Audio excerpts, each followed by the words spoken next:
Hello HSC 25 এবং HSC 26 ব্যাচের শিক্ষার্থীরা, তোমাদের অলরেডি কিন্তু অ্যাডমিশন জার্নি শুরু হয়ে গেছে। সো তোমরা একেকজন একেক রকমের প্রিপারেশন নিবা। কেউ মেডিকেল, কেউ ইঞ্জিনিয়ারিং, কেউ আবার ভার্সিটি। সো আজকের এই ভিডিওটা মূলত যারা মেডিকেল ক্যান্ডিডেট, অর্থাৎ যারা সরকারি মেডিকেলে পড়তে চাও বা ডাক্তার হতে চাও, আজকের ভিডিওটা শুধু তাদের জন্য। সো অন্যদের জন্য ভিডিও আসবে, চিন্তা করার কোনো কারণ নেই। তো আজকের ভিডিওটা শুধু ডাক্তারদের জন্য, অর্থাৎ ভবিষ্যৎ ডাক্তারদের জন্য, তোমরা যারা ডাক্তার হতে চাও। সো এই ডাক্তার হওয়ার জার্নিতে সর্বপ্রথম গুরুত্বপূর্ণ যে ধাপটা, সেটা হচ্ছে তোমাকে অ্যাডমিশন জার্নিতে ভালো একটা ফলাফল করে তোমাকে একটা সরকারি মেডিকেলের একটা সিট দখল করতে হবে, এটা একটা। আর তোমাদের যাদের অনেক টাকা পয়সা আছে তারা প্রাইভেটে পড়তে পারো, তবুও কিন্তু তোমাকে অ্যাডমিশন টেস্টে বসতে হবে, ঠিক আছে? তো তুমি কোনগুলো ভুল না করলে তুমি অ্যাডমিশন জার্নিতে সুন্দরভাবে একটা মেডিকেলে চান্স পেতে পারো, টপ র্যাঙ্কের একটা মেডিকেলে চান্স পেতে পারো। আর কোন ভুলগুলো করলেই তুমি মেডিকেল থেকে বিচ্যুত হওয়ার সম্ভাবনা সবচেয়ে বেশি। তো আজকে আমি এই বিষয়গুলো নিয়ে কথা বলবো। সো কয়েকটা ভুল আমি সবচেয়ে মেজর ভুল যেগুলো করে থাকে, যারা সেকেন্ড টাইমের বাচ্চারা আছো তারা হয়তো বা প্রথমবার এগুলো করছো, সেকেন্ড টাইম দিতে এসে যদি আবার সেম ভুলগুলো করো, তাহলে কিন্তু তোমার অবস্থা এবার আবার ভয়ানক হবে। সো যারা ফার্স্ট টাইম সেকেন্ড টাইম আছো, উভয় ভিডিওটা সুন্দরভাবে দেখতে পারো, কয়েক মিনিটের একটা ভিডিও হবে।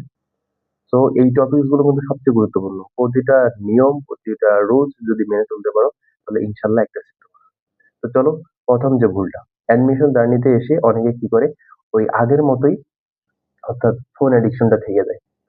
তো ফোন অ্যাডিকশনটা এখন একটা, মানে একটা ধারাবাহিক নিয়মের ভিতর আনতে হবে। ফোনটা তোমাকে, মানে একটা নির্দিষ্ট সময়ে সময়ে তোমাকে ফোনটা ধরতে হবে, ঠিক আছে? অনেকে আছে ওই যে রিলস দেখার পাগল হয়ে যায়, সব সময় শুধু ফোন চাবে, ফোন চাবে, ফোন চাবে। তো এক নাম্বার হচ্ছে তুমি ফোনটাকে কিভাবে কন্ট্রোল করবা, সেটা তোমার দখলে। যদি কিভাবে দখল, মানে ফোনে কন্ট্রোল করতে হয় সেটা যদি না জানো, তাহলে অবশ্যই ভিডিও কমেন্টে বলবা, আমি ইনশাল্লাহ চেষ্টা করবো যে কিভাবে ফোনটা তুমি কন্ট্রোলে রাখবে। এক, ফোন অ্যাডিকশন, রিলস অ্যাডিকশন এগুলো করা যাবে না এখন, এই অন্তত 3টা মাস। 2 নাম্বার যেটা আছে, সেটা হচ্ছে যে তোমরা অনেকে অনেক কোচিং এ ভর্তি হবা, অনেকে অনেক ভাইয়ের কাছে পড়বা। তো তোমরা কি করবা, একেক ভাইয়া একেক নোট দিবে, একেক কোচিং একেক নোট দিবে। তোমরা কি করবা, মানে সাধারণত আমাদের মানুষের যে মস্তিষ্ক, এটা কিন্তু সবসময় মানে সহজ জিনিস খুঁজতে, মানে বেশি চেষ্টা করে, বেশি প্রেসার দিতে চায় না নিজের মস্তিষ্ক। মস্তিষ্ক নিজেকে বেশি প্রেসার দিতে চায় না। তো তোমাকে প্রেসার দেওয়াইতে হবে। তো কি করবা, তোমরা ওই সহজ যে শীট গুলো আছে না, তোমরা সহজ শীট গুলোতে মানে বেশি ফোকাসড হয়ে যাবা। এটা কিন্তু তোমার সবচেয়ে গুরুত্বপূর্ণ একটা বিষয়। অর্থাৎ তোমাকে একটা বিষয় খেয়াল রাখতে হবে, medical, MD medical, MD main book. তোমাকে সবচেয়ে গুরুত্ব দিতে হবে main book, main book and main book. এটা তোমরা ভুল করবে না, আশা করি। 3 নম্বর যে বিষয়টা হচ্ছে যে সবচেয়ে গুরুত্বপূর্ণ একটা বিষয়, এটা তোমাকে চান্স চান্স পাওয়ার ক্ষেত্রে অনেকভাবে এগিয়ে নিয়ে যাবে। এটা হচ্ছে যে অনুশীলনী সলভ না করা। তুমি যদি অনুশীলনী সলভ করো না নিয়মিত, তাহলে এটা কিন্তু তোমাকে অনেক দূরে এগিয়ে নিয়ে যাবে। কারণ কি হয়, প্রতি বছরেই দেখো যে বিশেষ করে ফিজিক্স কেমিস্ট্রি অনুশীলনী প্রশ্ন হুবহু তুলে দেয়। মানে অনুশীলনী প্রশ্নগুলো হুবহু তুলে দেয়। সো ফিজিক্স কেমিস্ট্রির ক্ষেত্রে অনুশীলনী প্রশ্নের উপর বেশি ফোকাস হয়ে যাওয়া, ঠিক আছে? একটা অধ্যায় পড়ার সঙ্গে সঙ্গে আগে অনুশীলনীর এমসিকিউ গুলো প্র্যাকটিস করবা, বারবার বারবার বারবার। এগুলো কিন্তু তোমরা ভুল করে আসবে ফার্স্ট টাইম যারা আছে, বিশেষ করে তারা। সেকেন্ড টাইম অলরেডি একবার একটা ধাক্কা খাইছো, তারা কিন্তু অলরেডি অনেক কিছু শিখে গেছে। 4 নম্বর যেটা হচ্ছে রেগুলার এক্সাম না দেওয়া, এটা একটা গুরুত্বপূর্ণ ফ্যাক্ট। তুমি প্রতিদিন এক্সাম দিবা, এক্সাম খারাপ হোক ভালো হোক, মার্ক কম পাও বেশি পাও, কেমন হয় হোক, তুমি এক্সাম দাও। ওই এক্সাম দিয়ে যে প্রশ্নগুলো ওখানে দেখবে না, এটা কিন্তু তোমার ওই এক্সামের স্কোরে দেখা হবে একবার।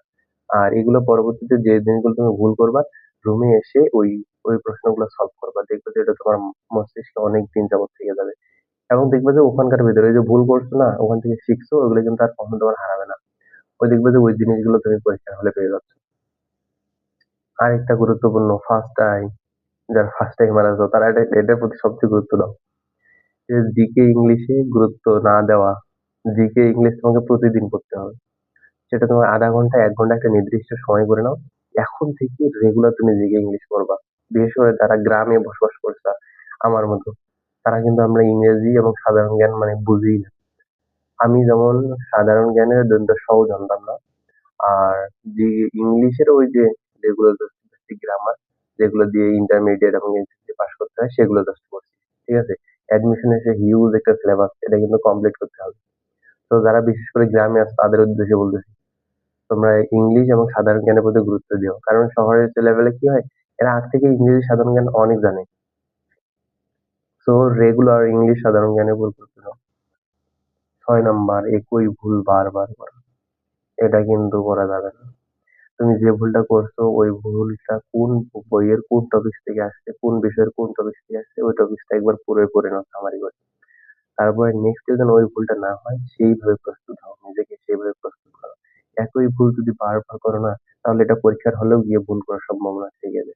সো নিজের যে ভুলটা হয়েছে ওই ভুলটাকে সংশোধন করো।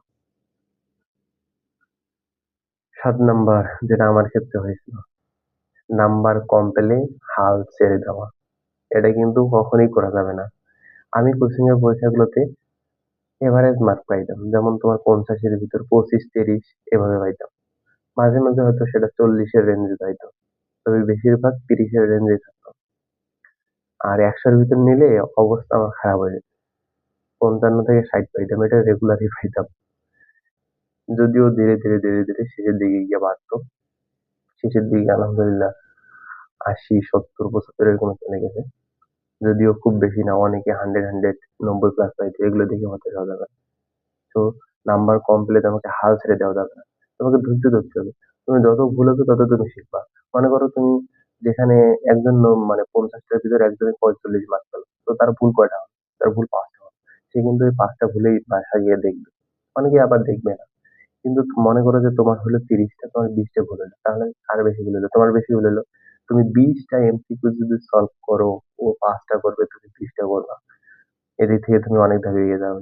ধীরে ধীরে এটা যদি তুমি কন্টিনিউ করতে পারো, একসময় গিয়ে দেখবে নাম্বারটা এখান থেকে এখানে উঠছে। সো আশা করি এই কটা টপিকস তোমরা মাথায় রেখে অ্যাডমিশন জার্নিটা চালাবা। আর ইনশাল্লাহ এই পেজে বা এই চ্যানেলে নিয়মিত ভিডিও আসবে, রেগুলার তোমাদের জন্য গাইডলাইন মূলক ভিডিও আসবে, ছোট ছোট। আর কয়েকদিন পর 2-3 মিনিটের ভিডিও দিব, যাতে তোমাদের সময়টা কম লস হয়। তুমি যে কোনো এক সময় চ্যানেলটাতে ঢুকে কোন ভিডিওটা আসলে ওই ভিডিওটা দেখে নিবা। এটা তোমার মানে মাইন্ডটাকে বুস্ট করবে। তুমি হতাশ হয়ে যাবো, এটা তোমাকে বুস্ট করবে, এটা তোমাকে সাপোর্ট দিবে।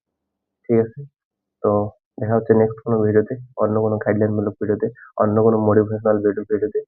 আজ এ পর্যন্তই। আল্লাহ হাফেজ।